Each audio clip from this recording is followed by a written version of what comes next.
NDA கூட்டணியில விஜய் இலக்குன்னு சொல்லிட்டு மத்திய அரசு முயற்சி பண்ணுதுன்னு சொல்லி சமூக வலைதளங்கள்ல வருது. 40ல இருந்து 60 தொகுதி வரையிலும் தரதா முடிவு இருக்கிறதா சொல்லி தகவல் வருது. அதை எப்படி பாக்குறீங்க?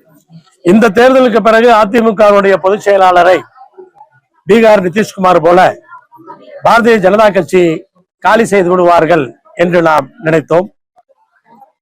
அதே போல தமிழக வெற்றி கழகத்தினுடைய தலைவர் விஜய் அவர்களை அடுத்த தேர்தலிலே பாரதிய ஜனதா கட்சி அவர்கள் முடித்து விடுவார்கள் என்று நாம் நினைத்தோம்.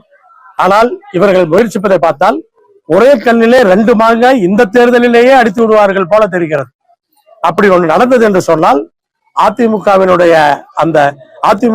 பொதுச் செயலாளருடைய நிலைமையும் தமிழக வெற்றி கழகத்தினுடைய தலைவர் விஜய் அவர்களுடைய நிலைமையும் இதே தேர்தலிலே மோசமாக போகும். பாரதிய ஜனதா கட்சி கால்குன்றுவதற்கு இவர்கள் உதவுகிறார்கள் என்பது மிக தெளிவாக தெரிந்துவிடும். தாவேகா தலைவருக்கு சம்மன் வந்திருக்கு டெல்லியில இருந்து.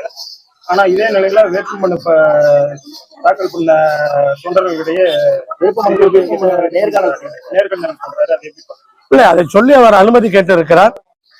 இது ஒருவேளை அவங்களுக்கு முன்னமே தெரியுமோ இன்னும் நமக்கு தெரியாது.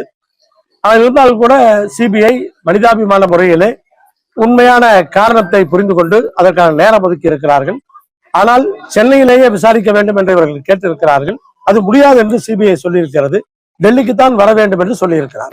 என்டிஏ கூட்டணியில விஜய் இலக்குன்னு சொல்லிட்டு மத்திய அரசு முயற்சி பண்ணுதுன்னு சொல்லி சமூக வலைதளங்கள்ல வருது. 40ல இருந்து 60 தொகுதி வரையிலும் தரதா முடிவு இருக்கிறதா சொல்லி தகவல் வருது. அதை எப்படி பாக்குறீங்க?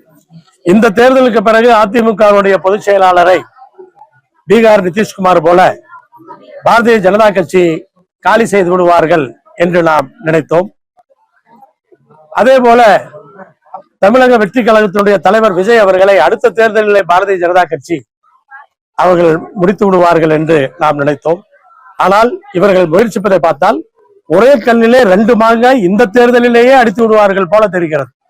அப்படி ஒன்று நடந்தது என்று சொன்னால் அதிமுகவினுடைய பொதுச் செயலாளருடைய நிலைமையும் தமிழக வெற்றி கழகத்தினுடைய தலைவர் விஜய் அவர்களுடைய நிலைமையும் இதே தேர்தலிலே மோசமாக போகும். பாரதிய ஜனதா கட்சி கால்குன்றுவதற்கு இவர்கள் உதவுகிறார்கள் என்பது மிக தெளிவாக தெரிந்துவிடும். தாவேகா தலைவருக்கு சம்மன் வந்திருக்கு டெல்லியில இருந்து. ஆனா இதே நிலையில வேட்புமனு தாக்கல் பண்ண தொண்டர்களிடையே நேர்காணல் பண்றாரு. அது எப்படி? இல்ல, அதை சொல்லி அவர் அனுமதி கேட்டு இருக்கிறார். இது ஒருவேளை அவங்களுக்கு முன்னமே தெரியுமோ இன்னும் நமக்கு தெரியாது. ஆனால் இருந்தாலும் கூட சிபிஐ மனிதாபிமான முறையிலே உண்மையான காரணத்தை புரிந்து கொண்டு அதற்கான நேரம் ஒதுக்கி இருக்கிறார்கள். ஆனால் சென்னையிலேயே விசாரிக்க வேண்டும் என்று இவர்கள் கேட்டிருக்கிறார்கள். அது முடியாது என்று சிபிஐ சொல்லியிருக்கிறது.